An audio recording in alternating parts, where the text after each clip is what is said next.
mon objectif ici n'est pas nécessairement de faire pleurer dans les chaumières, mais j'aimerais que tu dépeignes à ta façon un paysage de ce qui se passe socialement et de comment ça impacte la vie des gens dans ces régions, dans ces villes, une fermeture comme ça.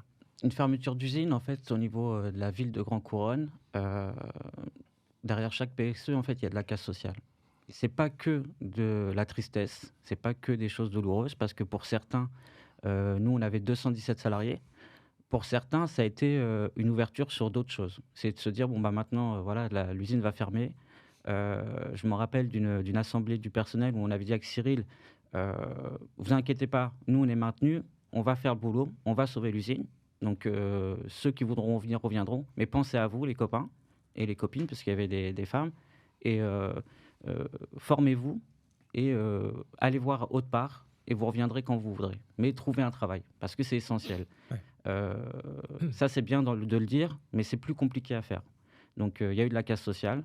Il y a des personnes qui se sont retrouvées, tout seuls, parce qu'on est, à ce moment-là, on est délégué du personnel, mais on fait tout, en fait. On est aussi assistante sociale. On a des personnes qui viennent, on a des femmes qui viennent nous dire, «Mon mari, ça va pas». Il y a des personnes qui étaient pas mariées. Le travail était seulement le fait qu'ils sortent de chez eux, qu'ils se retrouvaient tout seuls. On a eu des décès. On a eu beaucoup de choses, compliquées, mais pas que. Pour certaines personnes, ils ont complètement fait autre chose. Ils ont créé une entreprise. On a eu une dizaine de créations d'entreprises. On avait un personnel, assez âgé. Il y a eu, à peu près 40 personnes qui sont parties en retraite ou pré-retraite et la majorité ont retrouvé un travail dans le même secteur. C'est-à-dire qu'on a en Vallée de Seine, on a beaucoup d'industries papetières, donc ils ont été voir dans les autres boîtes pour continuer à travailler. Heu, mais socialement, c'est compliqué parce que les personnes se disent, souvent c'est le désespoir.